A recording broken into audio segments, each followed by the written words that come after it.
Rrrtak! Ang biglaang pagtigil ng makina ay kasing lakas ng dagundong sa dibdib ni Alira.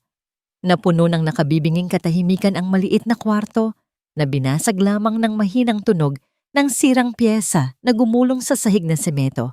Amoy sunog na metal. Napapikit ng mariin si Alira. Ang kanyang mga kamay ay nanginginig pa rin sa ibabaw ng tela. Ang huling tahi para sa uniforme, ang huling piraso para sa bayad na pambili sana ng gatas at bigas para sa buong linggo. Hindi. Hindi pwedeng ngayon. Sinubukan niyang paikutin ang gulong sa gilid ng makina, pero ni hindi ito gumalaw. Tila isang matigas na bakal na tumangging makisama. Napayuko siya at naramdaman niya ang unti-unting pag-init ng kanyang mga mata. Isang butil ng luha ang pumatak sa kanyang kamay, kasunod ng isa pa. Pagod na siya. Pagod na pagod na. Sa loob ng 6 na taon, ang makinang ito ang naging karamay niya sa bawat puyat, sa bawat hirap. Ito ang bumuhay sa kanila ng kanyang anak. Pero ngayon, kahit ito ay sumuko na rin, dahan-dahan niyang itinaas ang kanyang tingin, pinagmasdan ng paligid. Isang maliit na espasyo na nagsisilbing talyer at tulugan nilang mag-ina. Mga rolyo ng tela sa isang sulok, mga sinulid na iba't iba ang kulay, at sa tabi ng kanyang hinihigaan, isang sobre, isang puting sobre na may eleganteng logo, Brightwell Academy. Napangiti siya ng mapait. Sa gitna ng kanyang pagkasira, may isang bagay na nagbibigay sa kanya ng pag-asa. Ang sulat ng kumpirmasyon, ang kanyang anak, ang kanyang sinilo, ay nakapasa sa scholarship program ng Alcaraz Foundation. Makakapag-aral ito sa pinakamahusay na eskwelahan sa syudad, ang eskwelahan na minsan ay pangarap din niya. Tumayo si Alira at kinuha ang sobre. Hinaplos niya ang nakaukit na pangalan ng eskwelahan. Naalala niya ang sarili, 18 taong gulang, puno ng pangarap, nakatingin sa parehong logo na yon mula sa labas ng mataas na bakod ng akademya. Isang pangarap na hindi kailanman natupad. Pero ngayon, tutuparin ito ng anak niya. Para sa kanya, gagawin ni Alira ang lahat. Kahit na mga hulugan pa yon ng pagtahi gamit ang kamay buong gabi. Isang mahinang tunog mula sa higaan ang pumukaw sa kanya. Nagising si Nilo. "Mama!" Tawag ng 6 na taong gulang na boses, malambing at puno pa ng antok. Agad na pinunasan ni Alira ang kanyang mga luha at hinarap ang anak na may ngiti. "Gising ka na pala, anak." Umupo si Nilo at kinusot ang kanyang mga mata. "Bakit po maingay, Mama? Sira po ba yung machine?" "Okay lang, anak. Kaunting ayos lang to." Pagsisinungaling niya. "Matulog ka na ulit." Ngunit sa halip na humiga, tumayo si Nilo at lumapit sa kanya. Tumingala ito at itinuro ang hawak niyang sobre. "Mama, yan po ba yung letter galing sa school ko?" Tumango si Alira. "Oo, anak. Dito ka na mag-aaral pagkatapos ng summer." Nagningning ang mga mata ni Nilo. "Hey, pwede ko po bang itago, Mama, para hindi po mawala?" Ngumiti si Alira. "Sige, anak. Kunin mo yung special box natin." May isang maliit na baul na kahoy sa ilalim ng kanilang higaan. Ito ang kanilang treasure chest. Dito nila itinatago ang mga mahahalagang bagay. Ang unang sapatos ni Nilo, ang mga drawing nito para sa kanya, at iilang luma at kupas na litrato. Inilabas ni Nilo ang baul. Habang binubuksan ito, kinuha ni Alira ang sobre at inilagay sa loob. Sa ibabaw ng mga lumang alaala, ngunit may isang bagay siyang napansin. Isang lumang liham, nakatupi, at medyo naninilaw na. Ang sulat kamay niya, ang mga mantsa sa papel, mga tuyong luha. Mabilis na kumabog ang kanyang dibdib. Ito yon. Ang liham na isinulat niya 6 na taon na ang nakalipas. Ang liham na puno ng sakit, ng pagsusumamo, ng katotohanan. Ang liham para kay Darius Alcaraz. "Mama, Ano po yan? Tanong ni Nilo, na nakaturo sa liham na hawak niya. Agad na itinago ni Alira ang sulat sa kanyang likuran. Wala to, anak. Luma na to. Sige na, itago mo na yung box. Maghahanda na ako ng almusal. Tumango si Nilo, ngunit nang tumalikod si Alira para magtungo sa maliit nilang lutuan, hindi nito maiwasang hindi mapansin ang pangalan na nakasulat sa likod ng sobrang hawak ng ina. Darius Alcaraz. Pamilyar ang apelyidong yon. Nakita na niya yon kanina lang. Nang makahanap ng tiyempo, habang si Alira ay abala sa pagsasaing, dahan-dahang binuksan muli ni Nilo ang baul. Kinuha niya ang liham na itinago ng kanyang ina. Tinitigan niya ang pangalan, Darius Alcaraz. Tapos ay kinuha niya ang sobre mula sa Brightwell at binasa ang nasa ibaba, The Alcaraz Foundation. Para kay Nilo, simple lang ang lahat. Ang sulat na ito ay para sa lalaking nagbigay sa kanya ng scholarship. Siguro ay isa itong thank you letter na nakalimutang ipadala ni Mama. Sa kanyang murang isip, isang magandang ideya ang nabuo. Gusto niyang tulungan ang kanyang mama. Isinuksok niya ang lumang liham sa kanyang bulsa. Kinabukasan, habang naglalakad papunta sa eskwelahan, huminto si Nilo sa tapat ng isang post office drop box. Maingat niyang inilabas ang liham. Hindi man niya naiintindihan ang lahat ng nakasulat dito, alam niyang mahalaga ito. Sa isang mabilis na kilos, inihulog niya ang liham sa loob ng kahon. Nakangiti siyang nagpatuloy sa paglalakad, masaya sa kanyang nagawa. Nang gabing iyon, naramdaman ni Alira na may mali. Hindi siya mapakali. Napansin niyang tila may kulang sa mga gamit sa loob ng kanilang baul. Binuksan niya ito at kinapa ang ilalim. Wala. Napahinto siya. Nawawala ang liham. Nilo? Tawag niya. Pilit pinapakalma ang sarili. Anak, may kinuha ka ba dito sa box? Lumapit si Nilo. Ang mukha ay nagliliwanag sa pag-aakalang matutuwa ang ina. Opo, Mama. Yung letter po para kay Sir Alcaraz. Tinulungan ko na po kayo. Pinadala ko na po sa mail kanina. Ang mga salita ni Nilo ay parang kulog na bumingi sa pandinig ni Alira. Nanlamig ang buo niyang katawan. Ang hangin ay tila naubos sa kanyang mga baga. Ang liham. Ang liham na naglalaman ng lahat ng sikretong pilit niyang itinago sa loob ng 6 na taon.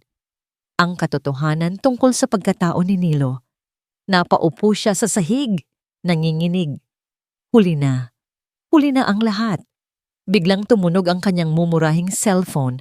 Ang ringtone ay tila isang alarma ng kapahamakan. Isang hindi rehistradong numero ang nasa screen. Nag-aatubili, sinagot niya ito. Hello? Halos pabulong niyang sabi. Isang malamig at profesional na boses ng babae ang tumugon mula sa kabilang linya. Isang boses na nagmula sa mundo na matagal na niyang tinalikuran. Good morning, ma'am. I'm calling from the Alcaraz Corporation. Dismissed.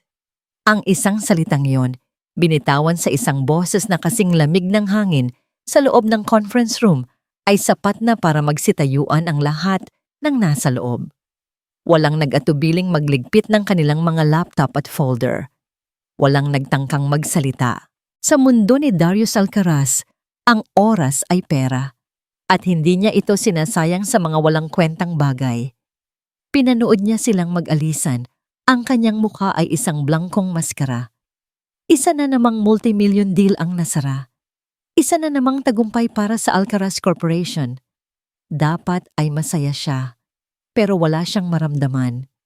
Tumayo siya at lumakad patungo sa floor-to-ceiling glass window ng kanyang opisina sa pinakatuktok ng Alcaraz Tower. Mula dito, tanaw niya ang buong syudad. Ang mga gusali ay parang mga laruan. Ang mga sasakyan ay parang mga langgam. Nasa itaas siya ng lahat. Pero ang pakiramdam niya ay siya ang pinakanakakulong. 6 na taon. 6 na taon niyang isinubsob ang sarili sa trabaho. 6 na taon niyang sinubukang punan ang isang butas sa kanyang dibdib gamit ang pera, kapangyarihan at tagumpay. Pero ang butas ay naroon pa rin, malalim at madilim. Tumunog ang kanyang private line. Alam na niya kung sino iyon bago pa man niya sagutin. Hello, ma. Darius Hijo, boses ng isang matriarch, si Doña Eleonora Alcaraz. May lambing, pero may bakal sa ilalim nito. Don't forget our dinner tonight. The Sandovals will be joining us. Beatrice is looking forward to seeing you. Napabuntong hininga si Darius, pilit pinipigilan ang iritasyon sa kanyang boses. Ma, I'm busy. You are never too busy for family, Darius. And the Sandovals are practically family. Pagtatama nito. This merger is important. Beatrice is a good match for you. She is a good match for the company. Paglilinaw ni Darius, para sa akin pareho lang yon. Sagot ng ina. See you at 8. At ibinaba nito ang telepono, hindi na naghintay ng kanyang sagot. Napahilamos si Darius sa kanyang mukha. Ito ang buhay niya. Bawat galaw, planado. Bawat desisyon, may kinalaman sa negosyo. Pati ang kanyang puso, sinusubukang emerge na parang isang kumpanya. May kumatok sa pinto. Sir? Come in, Marco. Pumasok ang kanyang executive assistant. May dalang isang maliit na salansa ng mga dokumento. Ngunit may isang bagay na nakaipit sa mga ito na hindi pangkaraniwan. Isang sobre na luma. Medyo naninilaw na. At sulat kamay ang nasa harap. Sir, this came with the morning mail. It was addressed to you personally, hindi sa opisina. Kinuha ni Darius ang mga dokumento at ang liham. Tinitigan niya ang sobre, ang pagkakasulat, ang bawat kurba ng mga letra. Parang isang suntok sa sikmura. Ang hangin ay biglang nawala sa kanyang mga baga. Kilala niya ang sulat kamay na ito. Marco, you can go. Sir, okay lang po ba kayo? I said go. Mariin niyang utos. Hindi inaalis ang tingin sa sobre. Nang marinig niyang sumarado ang pinto, dahan-dahan siyang umupo. Nanginginig ang kanyang mga kamay habang binubuksan ang liham. Ang papel sa loob ay kasing luma ng sobre, may mga bahid na tila na tuyong luha. At sinimulan niyang basahin, Darius, kung nababasa mo ito, marahil ay wala na akong lakas ng loob na sabihin sa iyo ng personal. O marahil, huli na ang lahat para sa ating dalawa. Patawad. Patawad kung umalis ako ng walang paalam. Patawad kung nasaktan kita. May mga bagay na hindi mo naiintindihan, mga bagay na hindi ko kayang ipaliwanag. Ang bawat salita ay parang mga karayom na tumutusok sa kanyang puso. Ang galit na matagal na niyang ibinaon ay biglang umakyat sa kanyang lalamunan. Ang babaeng ito, ang babaeng minahal niya ng higit pa sa kanyang buhay, ang babaeng tumanggap ng pera mula sa kanyang ina at iniwan siya ng walang anumang salita. 6 na taon ng katahimikan at ngayon, isang liham. Ipinagpatuloy niya ang pagbabasa. May kailangan kang malaman. Isang bagay na magpapabago sa lahat. Noong gabing sinabi mong mahal mo ako sa ilalim ng puno ng mangga sa lumang hardin, napahinto siya. Naalala niya ang gabing iyon. Ang amoy ng mga bulaklak, ang init ng kamay ni Alira sa kanyang kamay, ang pangako nila sa isa't isa. Isang pangako na sinira nito kinabukasan. Ikinuyom niya ang papel. Ang sakit, ang galit, ang pagtataka. Lahat ay naghahalo sa loob niya.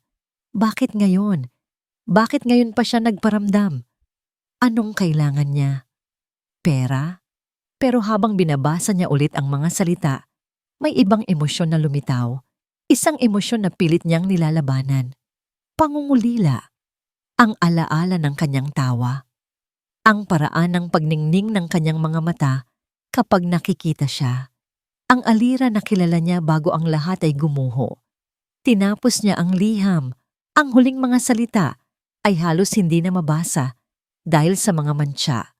May isang bahagi ko na mananatili sa iyo at isang bahagi mo na mananatili sa akin, magpakailanman. Patawarin mo sana ako. Walang paliwanag, walang dahilan. Puro sakit at hiwaga. Ibinagsak ni Darius ang liham sa mesa. Tumayo siya at muling tumingin sa syudad sa ibaba. Ang syudad na kanyang sinakop. Ang kahariang kanyang binuo. Pero para saan ang lahat ng ito? Isang tanong ang umalingaw-ngaw sa kanyang isipan, mas malakas kaysa sa ingay ng trapiko sa ibaba. Bakit? Bakit ngayon, Alira? Kinuha niya ang kanyang telepono. Hindi ang kanyang ina ang tinawagan niya, hindi si Beatrice, kundi ang kanyang assistant. Nang sumagot si Marco, ang boses ni Darius ay matigas, walang emosyon, ngunit sa ilalim nito ay isang agos ng desperasyon na 6 na taong hindi gumalaw. Marco, sabi niya, ang kanyang mga mata ay nakatitig sa liham na nasa mesa. I-cancel mo lahat ng appointments ko. Pero sir, ang dinner niyo po kasama si Doña Eleonora at ang mga i-cancel mo lahat. Pag-uulit niya, may bigat at awtoridad sa bawat pantig. Isang sandaling katahimikan.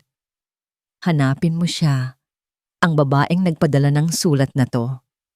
Muli niyang dinampot ang liham, ang puso niya'y dumadagundong sa galit at sa isang damdaming hindi niya mapangalanan. Gusto ko siyang makita.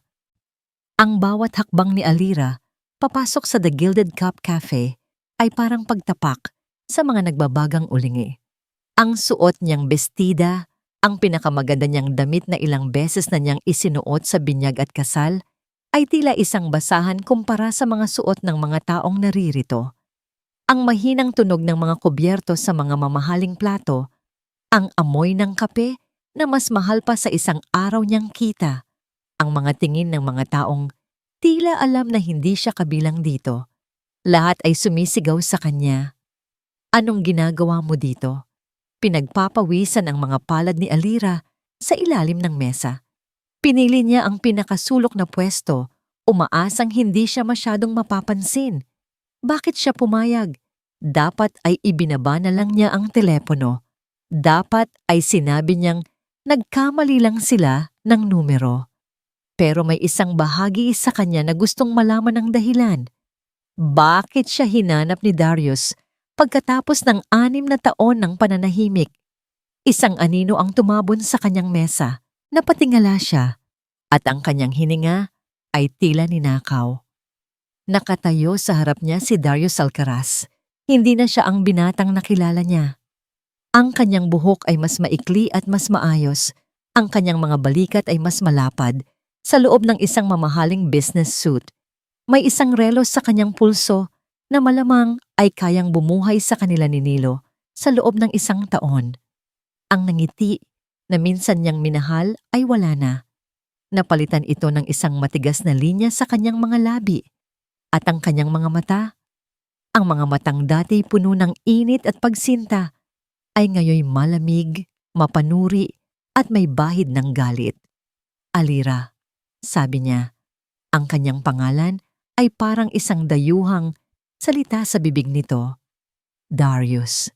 Ganti niya, ang kanyang boses ay nanginginig. Umupo ito sa tapat niya at ang espasyo sa pagitan nila ay tila isang malawak na karagatan. Sa loob ng ilang sandali, walang nagsalita. Nagpakiramdaman, sinusukat ang bawat isa. You look, well, basag ni Darius sa katahimikan. Isang kasinungalingan. Alam ni Alira na mukha siyang pagod at mas matanda kaysa sa kanyang edad. Ikaw din, sagot niya.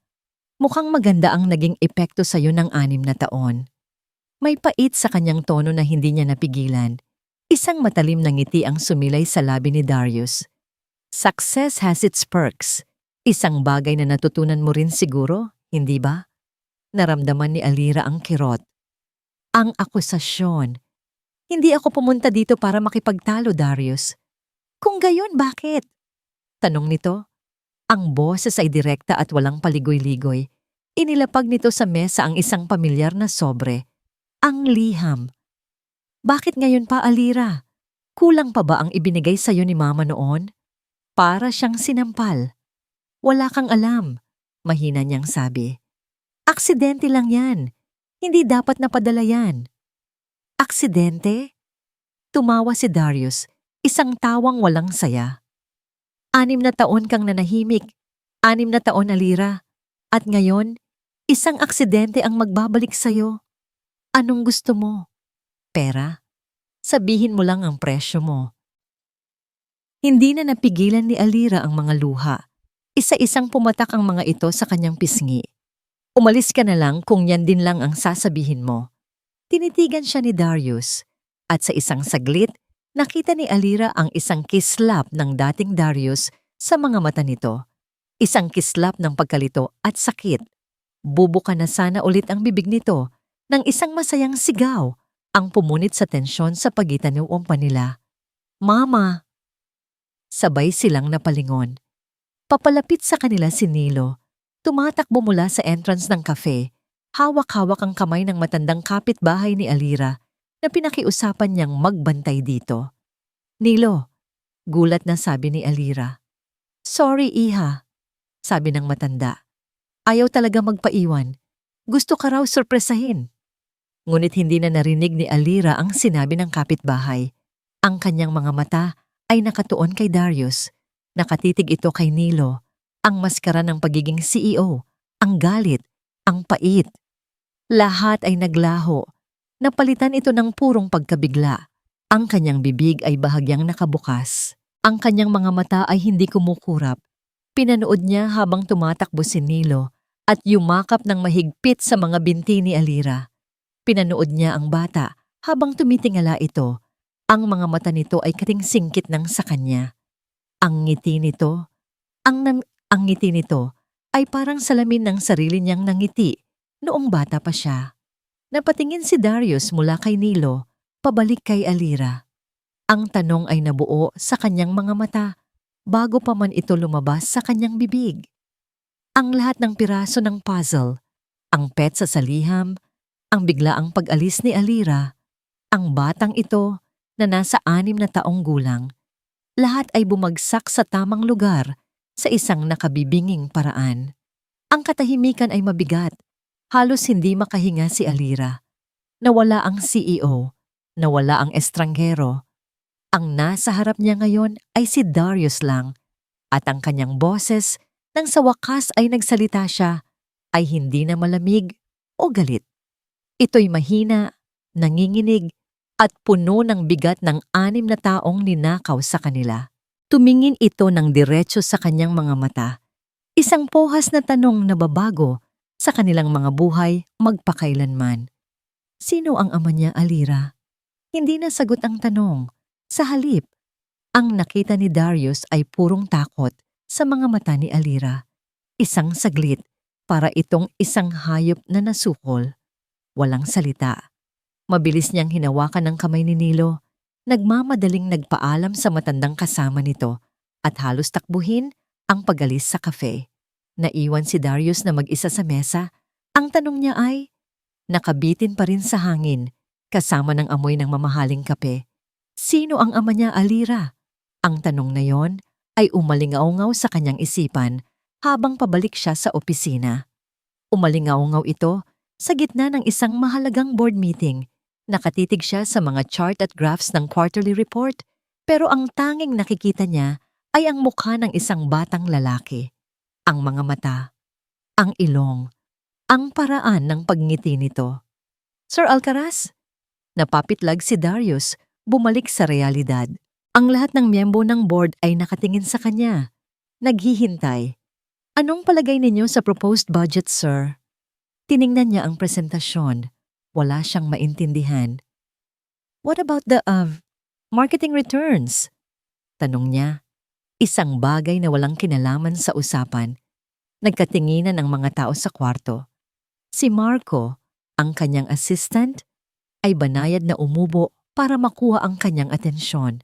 Sir, nasa budget allocation po tayo. Right? Sabi ni Darius, pilit na iwinawak siyang imahe ni Nilo sa kanyang isipan. Proceed! Pero huli na. Ang isip niya ay wala na sa Alcaraz Tower.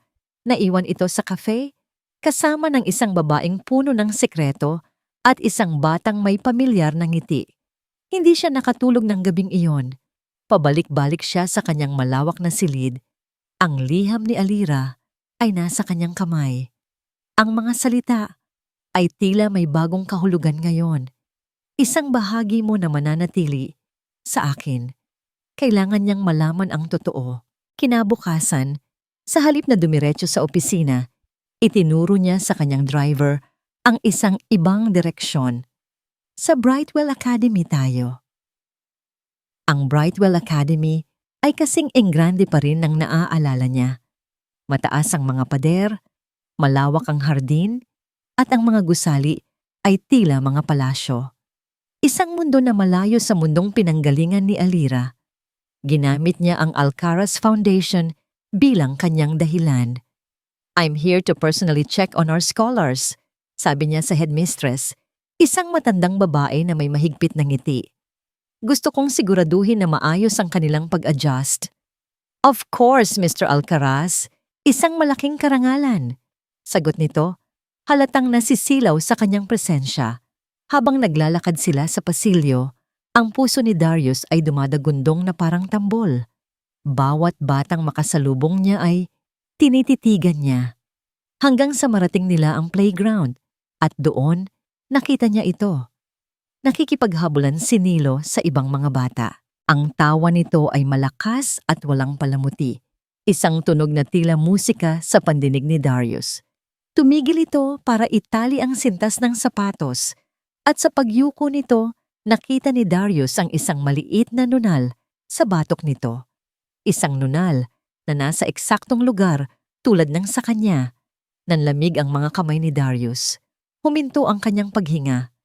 "He seems very happy," komento ng headmistress. Hindi makapagsalita si Darius.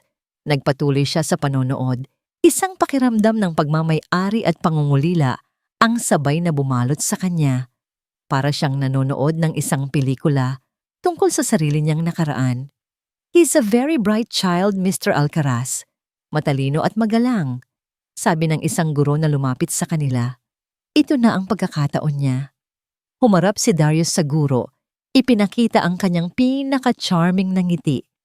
"That's wonderful to hear. The foundation is very proud. Nais lang naming siguraduhin na lahat ng detalye sa aming file ay tama. Para sa mga regalo at pagbati. Kailan nga ulit ang birthday niya?" Si Nilo Delgado po," sabi ng guro habang tinitingnan ang kanyang tablet. "His birthday is on October 24. October 24. Ang petsa ay parang isang kidlat na tumama sa utak ni Darius. October, ang buwan kung kailan siya umalis para sa isang business trip sa ibang bansa. Ang buwan bago ang Nobyembre. Ang Nobyembre kung kailan siya iniwan ni Alira. Ang matematika ay simple. Masyadong simple. 9 na buwan. Nagpaalam siya sa mga guro. Ang kanyang isip ay lumilipad. Naglakad siya pabalik sa kanyang sasakyan na parang isang zombie. Pagpasok niya sa loob, isinandal niya ang kanyang ulo at napapikit. Kinuha niya ang kanyang phone. Nag-scroll sa kanyang lumang calendar. 6 na taon ang nakalipas. Hinanap niya ang petsa ng huli nilang pagkikita. Ang gabi, sa ilalim ng puno ng mangga. January, binilang niya sa kanyang mga daliri. Enero, Pebrero, Marso, hanggang Oktubre. 9 na buwan. Ang phone ay nahulog mula sa kanyang nanginginig na kamay. Ang katotohanan. Isang katotohanan na hindi ka panipaniwala. Pero naroon. Malinaw na parang sikat ng araw, ay nagsimulang mabuo sa kanyang isipan. Hindi lang siya iniwan ni Alira, mayroon itong itinago. Isang anak. Ang kanyang anak. Sa gitna ng kanyang pagkatulala, tumunog ang kanyang telepono. Ang pangalan sa screen ay nagpabalik sa kanya sa isang mas malupit na realidad. "Mama." Sinagot niya ito. Ang kanyang boses ay bahagyang paos. "Ma?" Ang boses ni Doña Eleonora sa kabilang linya ay malamig at matalas, walang bahid ng pag-aalala. "May naririnig akong usap-usapan, Darius. Bakit ka raw laging nasa Brightwell Academy?" "Nilo is a natural leader, Ma'am Delgado, at napakabilis niyang matuto, lalo na sa numbers. We are very happy to have him here." Ang bawat salita ng guro ay parang matamis na musika sa pandinig ni Alira. Isang ngiti ang hindi maalis sa kanyang mga labi habang nakaupo siya sa maliit na upuan sa loob ng classroom ni Nilo. Ito ang unang parent-teacher meeting niya sa Brightwell Academy at ang puso niya ay tila lumulobo sa pagmamalaki. Napapalibutan siya ng mga inang nakasuot ng mga damit na halatang mas mahal pa sa upa niya sa bahay. Sa loob ng 1 taon, ang kanilang mga alahas ay kumikinang sa ilalim ng ilaw. Ang kanilang usapan ay tungkol sa mga bakasyon sa Europa at mga bagong modelo ng sasakyan. Sa simula, naramdaman niya ang hiya. Ang kanyang bestida ay simple, ang kanyang sapatos ay luma. Ngunit nang marinig niya ang papuri para kay Nilo, nawala ang lahat ng iyon. Ang mahalaga ay ang kanyang anak. At ang kanyang anak ay nagpapatunay na karapat dapat ito sa lugar na ito. Ngunit ang pakiramdam ng tagumpay ay biglang pinutol ng isang biglaang pagbabago sa hangin. Isang alon ng katahimikan ang dumaan sa silid. Ang masayang usapan ng mga ina ay napalitan ng mga pabulong na pagbati. Isang pamilyar na amoy ng mamahaling pabango ang lumutang sa hangin. At pagkatapos ay ang tunog. Ang marahan, ngunit may awtoridad na tunog ng takong ng sapatos sa makintab na sahig. Napalingon si Alira. Papasok sa silid si Doña Eleonora Alcaraz. Suot ang isang eleganteng navy blue dress na para bang pagmamay-ari niya ang buong eskwelahan. Ang kanyang buhok ay nakaayos sa isang perpektong bun. Ang kanyang mukha ay kalmado, ngunit ang kanyang mga mata. Nang magtama ang kanilang mga paningin, naramdaman ni Alira ang isang panlalamig na gumapang sa kanyang buong katawan. Ang mga mata ni Doña Eleonora ay malamig na parang yelo at ang mga iyon ay nakatuon lamang sa kanya. Ngumiti ang matanda sa guro at sa ibang mga magulang, isang ngiting hindi umabot sa kanyang mga mata. Hindi siya lumapit kay Alira. Sa halip, kinausap niya ang isang grupo ng mga ina na malapit sa kanya, ngunit ang kanyang boses ay sadyang nilakasan, sapat para marinig ng lahat sa kwarto. It's wonderful that Brightwell is opening its doors to charity cases, sabi ni Doña Eleonora. Ang salitang charity ay puno ng panunuya. But one must hope na hindi bumababa ang standards ng eskwelahan. Mahirap na. Quality is always more important than quantity. Naramdaman ni Alira ang pag-init ng kanyang mga pisngi. Ang bawat salita ay parang isang sampal. Ang mga mata ng ibang mga ina ay pasulyap-sulyap sa kanya. Alam nilang lahat na si Nilo ay isang scholar. Alam nilang siya ang pinatatamaan. Gusto niyang maging invisible. Gusto niyang maglaho na lang bigla. Ikinuyom niya ang kanyang mga kamay sa ibabaw ng kanyang kandungan hanggang sa mamuti ang mga buko nito. Pagkatapos ng meeting, nagmamadali siyang tumayo para umalis. Ngunit tila sinadya ng tadhana, hinarangan ni Doña Eleonora ang kanyang daan malapit sa pinto. Miss Delgado, tama ba? Tanong ng matanda. Ang kanyang nangiti ay kasing talim ng isang kutsilyo. Tumangulang si Alira, hindi makapagsalita. I admire your ambition. Patuloy ni Doña Eleonora. Ang kanyang tingin ay sinusuri si Alira mula ulo hanggang paa na para bang isa siyang maruming insekto. Para sa iyong anak. Pero tandaan mo, iha, may mga lugar na para lang sa mga taong nararapat. Ang pagpilit na mapasok sa isang mundong hindi para sa'yo ay magdudulot lang ng sakit. Matalino ang anak ko. Mahinang sagot ni Alira, ang tanging depensang kaya niyang ibigay. Isang maikling tawa ang kumawala sa mga labi ni Doña Eleonora. Ang talino ay hindi sapat, lalo na kung ang pinagmulan ay kaduda. Kaduda-duda. Iyon na ang huling patak, ang huling salita na sumira sa lahat ng natitirang lakas ni Alira. Hindi na siya sumagot. Nilampasan niya ang matanda. Ang kanyang mga mata ay nagsisimula ng manlabo dahil sa namumuong luha. Hindi niya pinansin ang mga tingin ng mga taong nakarinig. Tumakbo siya. Tumakbo siya palabas ng classroom, palabas ng gusali, hanggang sa marating niya ang isang bakanteng upuan sa hardin ng eskwelahan. Doon, sa ilalim ng isang malaking puno, hinayaan niyang bumagsak ang kanyang mga luha.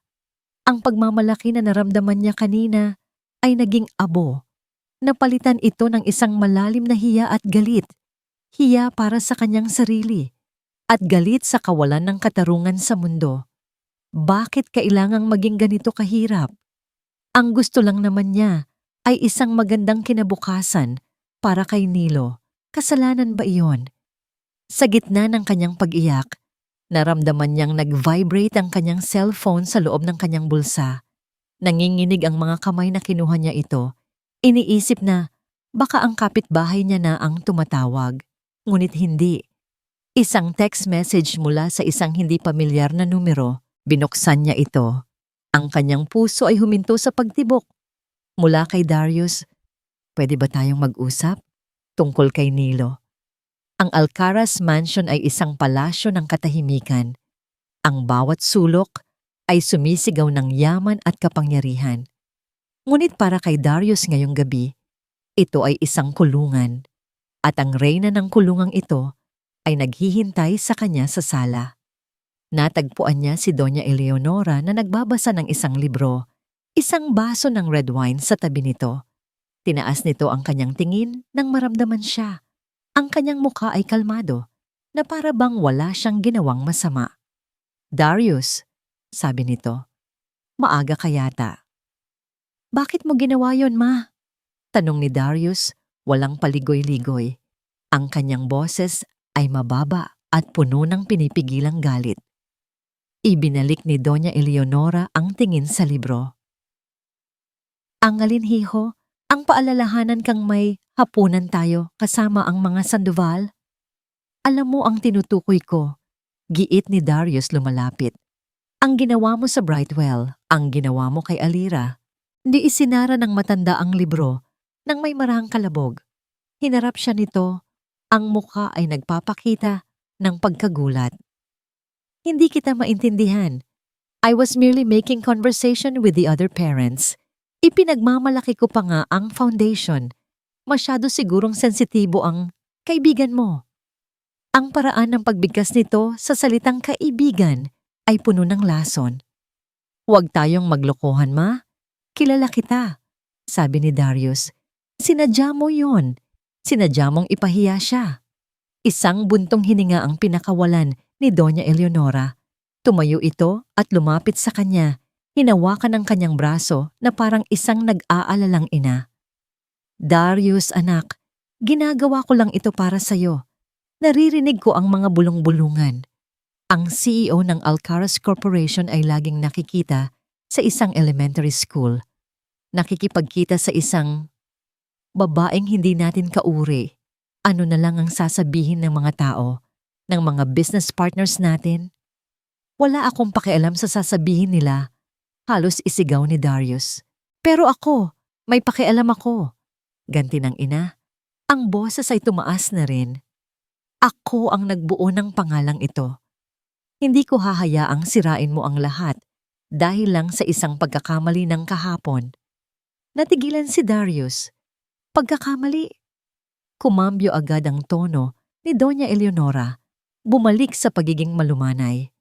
"Ang ibig kong sabihin, anak, ay oras na para kalimutan ang nakaraan. Look to the future. At ang future na yan ay kasama si Beatrice. Kaya mamayang gabi, please for me, maging maginoo ka. Ipakita mo sa lahat na ang Alcaraz ay matatag." Wala nang nagawa si Darius. Ang pakikipagtalo sa kanyang ina ay parang pag-umpog ng ulo sa pader. Ang hapunan ay isang perpektong pagtatanghal ng mga kasinungalingan. Sa isang mamahaling restaurant kung saan ang bawat pinggan ay sining, pinanood ni Darius ang sayaw ng pagkukunwari. Ang ama ni Beatrice ay tumatawa sa kanyang mga biro.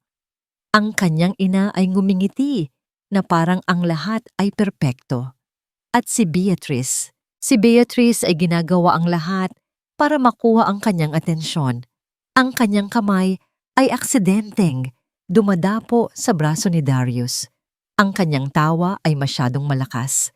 Ang kanyang mga mata ay kumikinang sa paghanga na halatang peke. Si Darius ay isang estatwa, tumango sa tamang oras, ngumiti kapag kinakailangan. Pero ang isip niya ay nasa ibang lugar. Nasa isang maliit na bahay kasama ang isang mag-inang kumakain ng tuyo at kanin. Nasa isang playground kung saan narinig niya ang pinakamasayang tawa. Dessert is served, anunsyo ng waiter. Inilapag sa harap nila ang isang obra maestra, isang strawberry tart na may gintong dahon sa ibabaw. "Oh, it looks divine," sabi ni Beatrice. "Pero hindi para sa akin." Tinaas niya ang kanyang kamay para tanggihan ng waiter. "Thank you, but I can't. I'm terribly allergic to strawberries. Kahit konti lang, nangangati agad ako." Ang mga salita ay parang isang ordinaryong komento lang sa iba. Pero para kay Darius, ang mga salitang iyon ay parang isang malakas na kulog. Biglang nag-flashback ang kanyang isipan. Isang hapon, ilang araw lang ang nakalipas. Naglalakad siya malapit sa eskwelahan nang makita niya si Nilo sa isang ice cream cart. Lumapit siya, bumili ng 2 apa, isa para sa kanya at isang strawberry-flavored para sa bata. Nang iaabot na niya ito, isang boses ang sumigaw. "Huwag!" Ang boses ni Alira. Tumatakbo ito palapit. Ang mukha ay puno ng takot. Hinawi nito ang kamay ni Darius palayo sa bata. "Bawal sa kanya yan. Allergic siya." Noon, ang naramdaman lang ni Darius ay pagtataka sa tindi ng reaksyon nito. Ngayon, bumalik siya sa kasalukuyan, sa mamahaling restaurant. Tumingin siya kay Beatrice na nagkukwento tungkol sa kanyang allergy. Tumingin siya sa kanyang ina. At pagkatapos ay naisip niya ang sarili. Ang sarili niyang allergy sa strawberries. Isang bagay na alam ng buong pamilya. Isang bagay na namanan niya sa kanyang ama. Isang katangiang genetic. Ang kutsara ay nahulog mula sa kanyang kamay. Lumikha ng isang malakas na kalansing sa katahimikan ng kanilang mesa. Ang lahat ng pagdududa, ang lahat ng piraso ng puzzle, ang liham, ang mukhaan ng bata, ang petsa ng kapanganakan, ang nunal. At ngayon, ito. Lahat ay nag-uugnay sa isang konklusyon na napakalinaw at nakakagimbal. "Darius, are you okay?" Tanong ni Beatrice. Hindi siya sumagot. Tumayo siya. Ang kanyang upuan ay gumawa ng isang magaslaw na tunog sa sahig. Ang mga mata ng lahat ay nasa kanya. "Saan ka pupunta, Hijo? Hindi pa tayo tapos." Sabi ni Doña Eleonora, ang kanyang boses ay may babala. Tumingin si Darius sa kanyang ina at sa unang pagkakataon, wala na siyang nakitang ina. Ang nakita niya ay isang estranghero na puno ng kasinungalingan. "Ako," sabi ni Darius. Ang kanyang boses ay kalmado sa isang paraan na nakakatakot. "Tapos na ako." Tumalikod siya at naglakad palayo. Iniwan ang 3 taong nakatulala at ang isang strawberry tart na hindi nagalaw. Paglabas niya sa restaurant, ang malamig na hangin ng gabi ay hindi sapat para palamigin ang apoy sa loob niya. Kinuha niya ang kanyang telepono at nag-dial ng isang numero mula sa memorya. Ang numero ng kanyang pinagkakatiwalaang private investigator. Nang sumagot ito, ang boses ni Darius ay matigas at walang pag-aalinlangan. "Kailangan ko ng DNA test, agad-agad." Ang gabi ay malalim na, ngunit ang ilaw mula sa maliit na bumbilya sa tapat ng bahay ni Alira ay gising na gising pa rin, na para bang nakikipagpuyatan sa kanya. Nakaupo siya sa harap ng kanyang makinang panahi, ang makinang minana pa niya sa kanyang ina. Pero ngayon, ito ay tahimik, sirang-sira. Isang malalim na buntong hininga ang kumawala sa kanya. Dagdag na problema, dagdag na gastos. Paano na ang mga rush orders na kinuha niya? Paano na ang pambayad ng upa? Ang mga salita ni Doña Eleonora ay bumabalik sa kanyang isipan. paulit-ulit na parang isang sirang plaka. May mga lugar na para lang sa mga taong nararapat. Napapikit siya ng mariin. Siguro nga ay tama ito. Siguro ay isang malaking pagkakamali. Ang pangarapin ng Brightwell para kay Nilo, siguro ay inilalagay niya lang ang anak sa isang sitwasyon kung saan ito masasaktan. Isang mahinang katok sa pinto ang pumutol sa kanyang pag-iisip. Napakunot ang kanyang noo. Sino naman ang bibisita sa ganitong oras ng gabi? Maingat siyang tumayo at sumilip sa maliit na siwang sa bintana. Ang kanyang puso ay halos lumundag palabas ng kanyang dibdib. Nakatayo sa labas ng kanyang mumurahing apartment si Darius Alcaraz. Wala ang kanyang driver, wala ang kanyang business suit. Nakasuot lang ito ng simpleng itim na polo shirt at pantalon. Pero kahit sa simpleng damit, kitang-kita pa rin ang aura ng kapangyarihan. At may dala itong isang toolbox. Nag-atubili si Alira. Isang bahagi niya ay gustong magtago at magpanggap na walang tao. Ngunit ang isa pang bahagi ay gustong malaman kung bakit ito narito. Dahan-dahan niyang binuksan ang pinto. Darius, sabi niya. Ang kanyang boses ay halos isang bulong. Alira, sagot nito. Ang mga mata nito ay seryoso. Pasensya na kung gabi na. Narinig ko sa isang source na nasira daw ang makina mo. Natigilan si Alira. Paano mo nalaman? Hindi na yun mahalaga. Pwede ko bang tingnan? Tanong nito. Itinataas ang toolbox. Walang salitang pumasok si Alira sa loob para bigyan ito ng daan. Nanonood lang siya. Tulala. Habang si Darius, ang CEO ng isa sa pinakamalaking korporasyon sa bansa, ay lumuhod sa sahig at sinimulang suriin ang kanyang lumang makina. Ang eksena ay sobrang surreal. Ang mamahaling relos nito ay kumikinang sa tabi ng mga kinakalawang na piyesa. Ang kanyang mga kamay, na sanay pumirma sa mga kontratang milyon-milyon ang halaga, ay ngayon ay puno ng grasa. Hindi mo kailangang gawin to, sabi ni Alira. Tumingala si Darius sa kanya. Alam ko, pero gusto ko. May sinseridad sa kanyang boses na matagal nang hindi naririnig ni Alira mula dito. Naupo siya sa isang maliit na bangko. Pinapanood ito habang nagtatrabaho. Sa simula, ang katahimikan ay nakakailang. Ngunit habang tumatagal, ang tanging maririnig na lang ay ang tunog ng mga tornilyo na hinihigpitan at ang mahinang pag-click ng mga piyesa.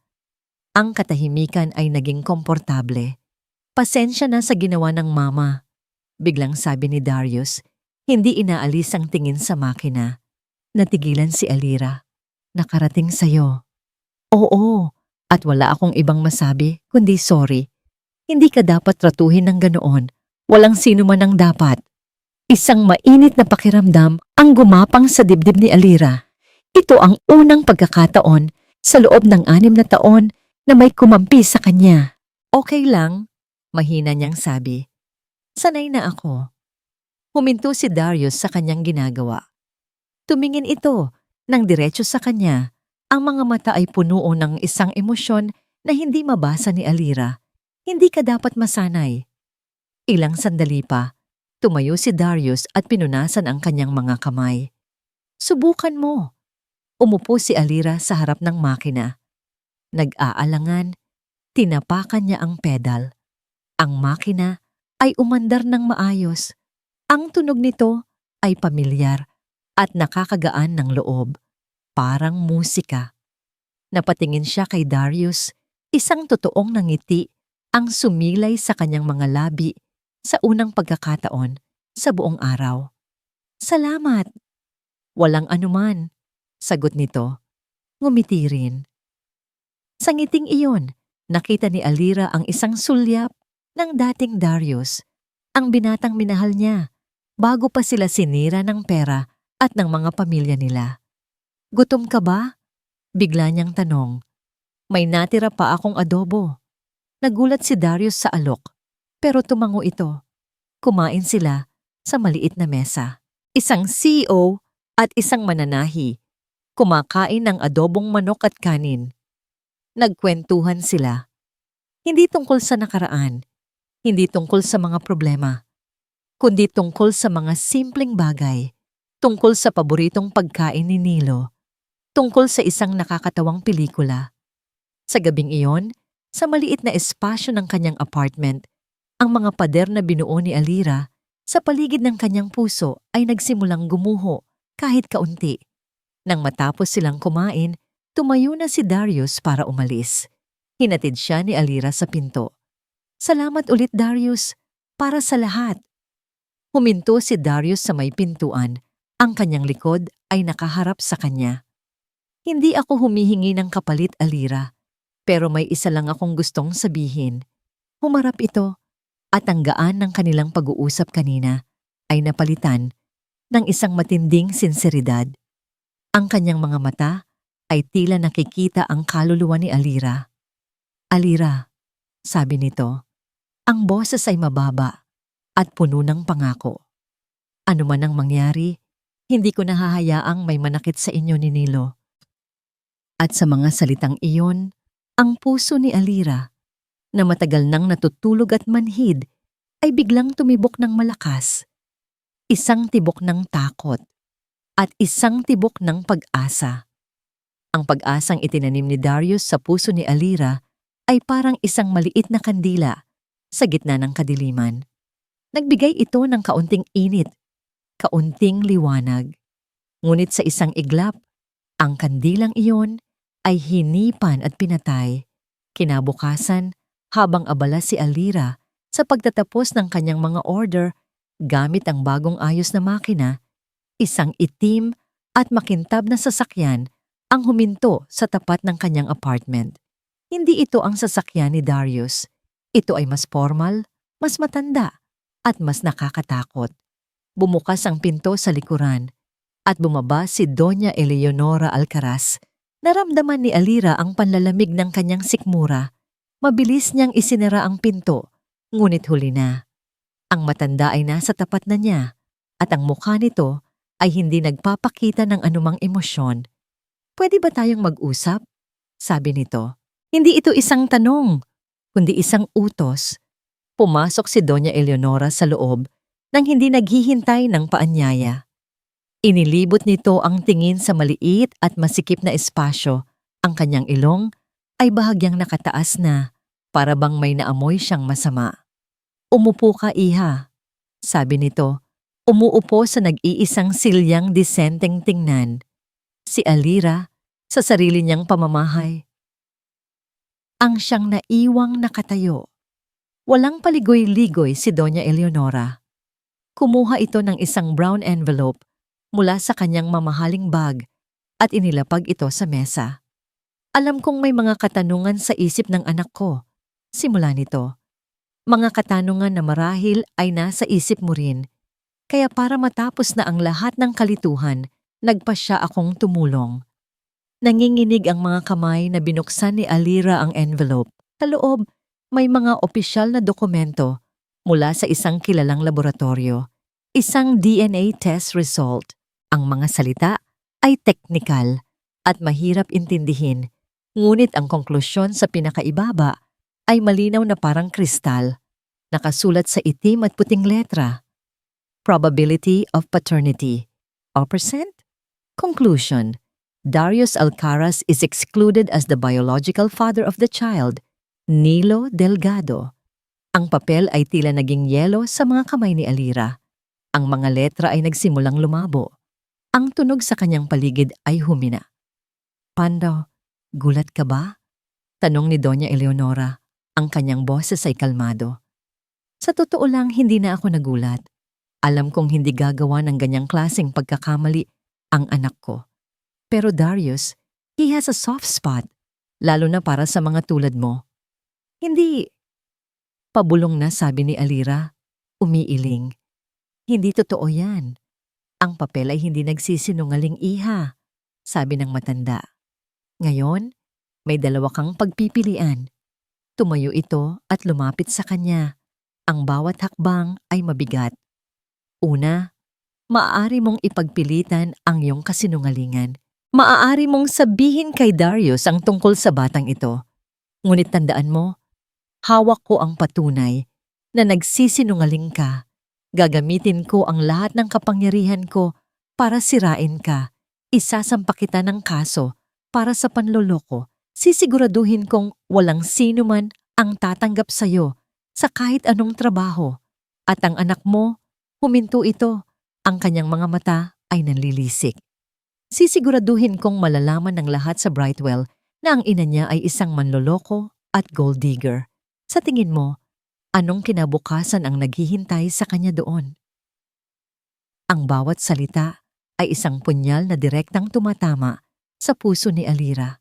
Ang kinabukasan ni Nilo, ang tanging bagay na mahalaga sa kanya. At ang pangalawang pagpipilian, patuloy ni Doña Eleonora, ay ang pinakamadali. Mawala ka. Mawala kayo. Umalis kayo sa syudad na ito at huwag na kayong magpapakita pa kahit kailan. Ang scholarship ni Nilo ay mananatili. Ililipat ko ito sa kahit saang eskwelahan na gusto mo sa probinsya. Hindi ko na kayo guguluhin. O ito ay isang banta na nakabalot sa isang alok. Isang laso na inilagay sa isang gintong kopa. Napaiyak si Alira. Bakit niyo po ginagawa to? Dahil pinoprotektahan ko ang pamilya ko. Sagot ng matanda. Ang kanyang boses ay walang bahid ng awa. Isang bagay na dapat ay ginagawa mo rin para sa anak mo. Bibigyan kita ng 24 na oras para magdesisyon. Tumalikod na si Doña Eleonora at naglakad palabas. Iniwan si Alira na nakaluhod sa sahig. Hawak-hawak ang isang pirasong papel na sumira sa kanyang buong mundo. Hindi niya alam kung gaano siya katagal sa ganoong posisyon. Ang tanging alam niya ay ang sakit. Isang sakit na mas matindi pa kaysa noong una siyang iwanan. Dahil ngayon, hindi lang ang puso niya ang nawasak, kundi pati ang pag-asa para sa kanyang anak.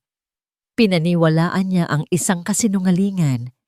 Pinaniwalaan niya ang isang resulta ng DNA na peke na ginawa para sirain siya.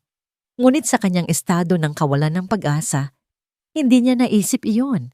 Ang tanging nakita niya ay ang banta sa kinabukasan ni Nilo. At para sa isang ina, walang mas nakakatakot kaysa doon. Kinagabihan, habang mahimbing na natutulog si Nilo, kumuha si Alira ng isang bag. Dahan-dahan, inilagay niya ang iilang damit nila sa loob. Ang kanyang mga luha ay walang tigil sa pagpatak sa mga damit ng kanyang anak. Kumuha siya ng isang maliit na piraso ng papel.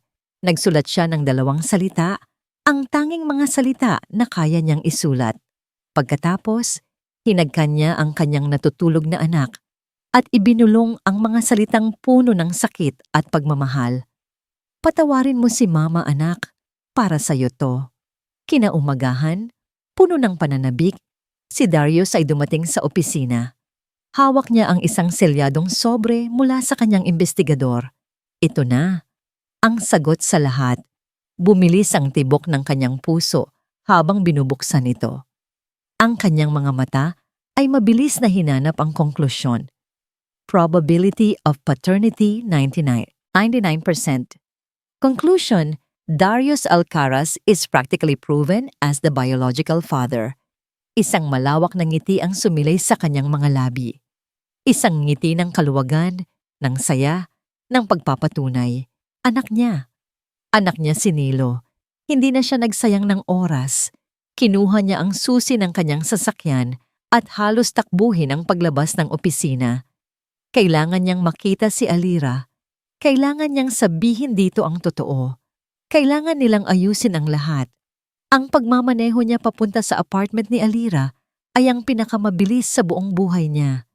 Bawat segundo ay parang isang oras. Sa wakas, narating niya ang lugar. Nagmamadali siyang bumaba. Alira! Sigaw niya habang kumakatok ng malakas sa pinto. Alira, buksan mo to. May kailangan kang malaman. Walang sumasagot. Sinubukan niyang pihitin ang doorknob. Bukas, pumasok siya sa loob. Ang apartment ay tahimik, masyadong tahimik. Walang amoy ng sinaing, walang tunog ng makina, walang tao. Ang mga aparador ay bahagyang nakabukas, nagpapakitang wala ng laman. Ang mga personal na gamit ay nawala. Ang tanging naiwan ay ang mga muebles at isang maliit, nakatuping papel sa ibabaw ng mesa. Kinuha ito ni Darius. Binuksan niya. 2 salita lang ang nakasulat sa pamilyar na sulat kamay ni Alira na nabahira ng tuyong luha. Patawad, kalimutan mo na kami. Ang biyahe pabalik sa Alcaraz Mansion ay isang malabong alaala para kay Darius. Ang tanging nararamdaman niya ay ang bigat ng papel sa kanyang kamay. Isang papel na nagsasabing siya ay isang ama at isang papel na nagsasabing iniwan na siya ng kanyang mag-ina. Ang 2 katotohanan ay nagbabanggaan sa kanyang isipan, lumilikha ng isang bagyo ng galit, pagkalito, at isang sakit na hindi niya kailanman naramdaman. Nang pumasok siya sa malaking pinto ng mansyon, ang katahimikan ng lugar ay tila isang insulto sa kaguluhang nararamdaman niya. Nakita niya ang kanyang ina sa sala, kalmadong umiinom ng tsaa, na para bang isa lang itong ordinaryong araw. Ang kalmadong imaheng yon ang nagpasabog sa lahat ng natitira niyang pagpipigil. Saan sila nagpunta? Ang boses ni Darius ay mababa at puno ng panganib. Isang tunog na hindi pa naririnig ni Doña Eleonora mula sa kanya. Tinaas ng matanda ang kanyang tingin, bahagyang nagulat sa itsura ng anak. Darius, anong nangyayari sa'yo? At sino ang tinutukoy mo? Nilakad ni Darius ang distansya sa pagitan nila at ibinagsak sa mesang marmol ang resulta ng DNA test. Ang tunog ay malakas at marahas sa katahimikan ng silid. Huwag mo na akong lokohin, Ma. Alam kong may kinalaman ka dito. Saan mo sila itinago? Kinuha ni Doña Eleonora ang papel. Habang binabasa niya ito, isang maliit na kislap ng pagkagulat ang dumaan sa kanyang mga mata. Ngunit agad din itong nawala, napalitan ng isang malamig na determinasyon. Kung ganoon, totoo nga, sabi nito. Ang boses ay walang emosyon, isang malaking pagkakamali. Pagkakamali? Tumawa si Darius, isang tawang puno ng sakit. May anak ako, Ma. May apo ka, at itinaboy mo sila. Ginawa ko ang dapat gawin. Tumayo si Doña Eleonora. Ang kanyang boses ay tumaas na rin, hindi na nagtatago sa likod ng pagkukunwari. Para protektahan ka, ang pamilyang ito. Protektahan ako? O protektahan ang pangalan mo? Sigaw ni Darius. Pinuntahan mo siya, hindi ba? Binigyan mo siya ng pekeng resulta, tinakot mo siya. Ang katahimikan ni Doña Eleonora ay ang kanyang pagkumpirma. Napahila mo si Darius sa kanyang mukha, hindi makapaniwala sa kasamaang kaya nitong gawin. Paano mo nagawa to? Paano mo nagawang pagbantaan ng isang babaeng walang kalaban-laban at ang sarili mong apo? Hindi siya Alcaraz. Sigaw ng matanda. Ang kanyang mukha ay nababalot ng galit. Ang batang iyon ay isang bastardo, isang mantsa sa pangalan natin, isang kahihiyan. Ang salitang kahihiyan ay tumama kay Darius na parang isang sampal. Tinitigan niya ang kanyang ina at ang nakita niya ay hindi isang ina na nagmamahal, kundi isang halimaw na sakim sa kapangyarihan at reputasyon. Alam mo ba kung ano ang kahihiyan, Ma? Sabi ni Darius. Ang kanyang boses ay biglang naging kalmado, isang kalmadong mas nakakatakot kaysa sa sigaw. Ang kahihiyan ay ang magkaroon ng isang apo na naghihirap at wala kang ginawa. Ang kahihiyan ay ang sirain ang buhay ng mga tao para lang sa pangalan. Yan ang kahihiyan. Hindi mo naiintindihan. Hindi, Ma. Ikaw ang hindi nakakaintindi. Putol ni Darius. At pagkatapos, sa gitna ng kanyang galit, isang malamig na hinala ang biglang pumasok sa kanyang isipan. Isang hinalang mas masakit pa sa lahat. Teka, paano mo nalaman ang tungkol sa DNA test? Paano mo naisip na gumawa ng peke? Natigilan si Doña Eleonora. Ang kanyang mukha ay bahagyang namutla. Hindi ka mag-iisip na gumawa ng pekeng resulta Kung wala kang hinala na totoo ang orihinal, patuloy ni Darius, ang kanyang isip ay mabilis na nag-uugnay ng mga bagay-bagay. Maliban na lang kung matagal mo nang alam. Ang katahimikan ay nakabibingi. Ma, sabi ni Darius, ang kanyang boses ay nanginginig na ngayon. Hindi sa galit, kundi sa papalapit na katotohanan. Sagutin mo ako. Kailan mo pa alam? Hindi sumagot si Doña Eleonora. Umiwas ito ng tingin. At sa pag-iwas na yon, nakita ni Darius ang sagot. Ang pinakamasakit na katotohanan sa lahat. 6 na taon. Bulong niya. Alam mo na, 6 na taon na ang nakalipas. Ang imahe ay biglang naging malinaw. Ang biglaang pag-alis ni Alira. Ang mga kasinungalingan ng kanyang ina na tumanggap ito ng pera. Ang 6 na taon ng paghihirap ng kanyang mag-ina habang siya ay nabubuhay sa karangyaan. Lahat ay plano. Lahat ay kasinungalingan. Oo. Sa wakas ay umamin si Doña Eleonora. Ang kanyang boses ay puno ng galit at pagtatanggol sa sarili. Oo, alam ko na noon pa. May nag-report sa akin na buntis ang babaeng yon matapos mo siyang iwan para sa business trip mo. At ginawa ko ang lahat para protektahan ka sa kahihiyan.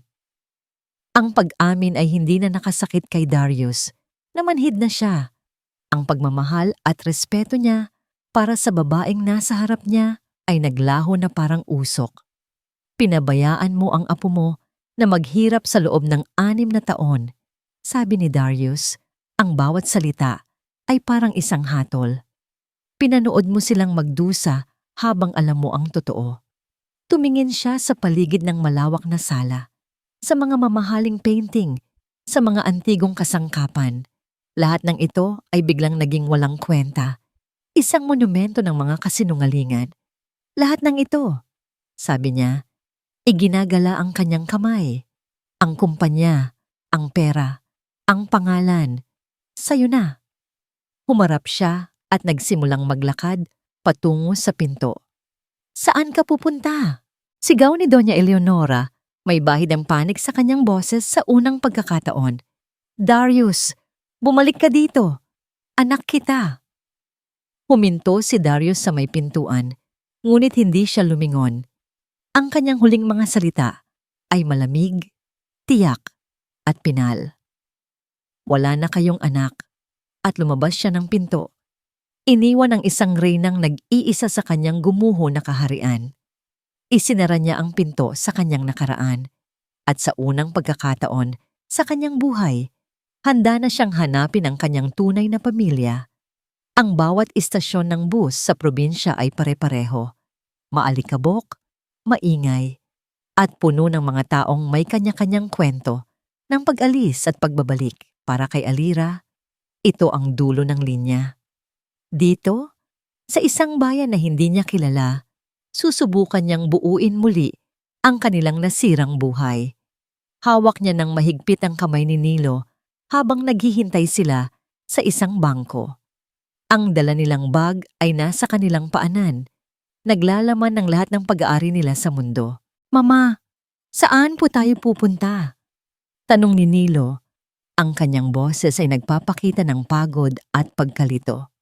Ngumiti si Alira, isang nangiting pilit. Magbabakasyon tayo, anak, sa isang bagong lugar. Magugustuhan mo doon. Pero kahit siya, hindi naniniwala sa sarili niyang mga salita. Ang nakikita lang niya sa hinaharap ay isang malaking kawalan. Walang trabaho, walang kaibigan, walang kasiguraduhan. Ang tanging meron siya ay ang batang nakahawak sa kanyang kamay. At para sa kanya, lalaban siya. Isang bus na papunta sa pinakasulok na baryo ang huminto sa kanilang tapat. Ito na siguro ang lugar kung saan hindi sila matatatagpuan. Tara na anak, sabi niya. Dahan-dahang tumatayo. Ngunit bago pa man sila makahakbang, isang boses ang pumigil sa kanila.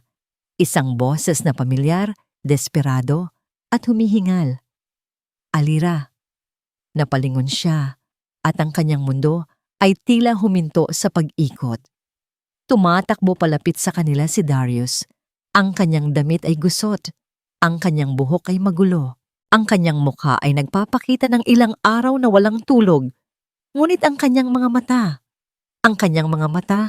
ay nakatuon lamang sa kanila, puno ng isang emosyon na hindi pa nakikita ni Alira dati. Darius, bulong niya, hindi makapaniwala. Paano? Hinanap ko kayo sa lahat ng lugar, sabi ni Darius, humihingal, habang nakatayo sa harap nila. Alira, kailangan nating mag-usap. Wala na tayong dapat pag-usapan, mabilis na sagot ni Alira. Hinila si Nilo sa kanyang likuran. Umalis ka na. Pakiusap. Hindi, maring sabi ni Darius. Hindi ako aalis. Hindi na ulit. Kumuha siya ng isang papel mula sa kanyang bulsa. Ang resulta ng DNA test. Ang tunay na resulta. Nagsinungaling siya, Alira. Nagsinungaling siya sa lahat. Inabot niya ang papel. Nag-aalangan, kinuha ito ni Alira. Binasa niya ang mga salita. 99.999% ang mga numerong yon ay sumayaw sa harap ng kanyang mga mata. Ang katotohanang pilit na itinago sa kanya. Alam ko na ang lahat, sabi ni Darius. Ang kanyang boses ay malumanay na ngayon, puno ng pagsisisi. Ang ginawa niya 6 na taon na ang nakalipas. Ang pananakot niya sa'yo, lahat. Alira, patawarin mo ako. Patawarin mo ako dahil naging duwag ako. Patawarin mo ako dahil hindi kita ipinaglaban noon. Patawarin mo ako dahil hinayaan ko kayong magdusa. Ang mga luha ay malayang bumuhos sa mga mata ni Alira. Mga luha ng sakit, ng galit, at ng isang matinding kaluwagan. Dahan-dahang lumuhod si Darius sa harap ni Nilo. Ang batang lalaki ay nagtatago pa rin sa likod ng kanyang ina. Bahagyang natatakot. Tumingala si Darius sa bata at ang mga mata ng CEO ay napuno ng luha. Hi, sabi niya. Ang kanyang boses ay nanginginig. Ako si Darius. Ako ang papa mo. Ang salitang papa ay lumabas ng may kasamang bigat at pangungulila para sa 6 na taong nawala. Tumingin si Nilo mula kay Darius papunta kay Alira, naghahanap ng kumpirmasyon. Dahan-dahang tumango si Alira, ang mga luha ay patuloy pa rin sa pag-agos. Walang nagsalita.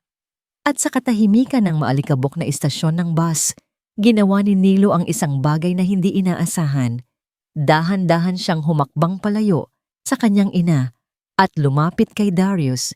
Itinaas niya ang kanyang maliit na kamay at pinunasan ang luha sa pisngi ng lalaki.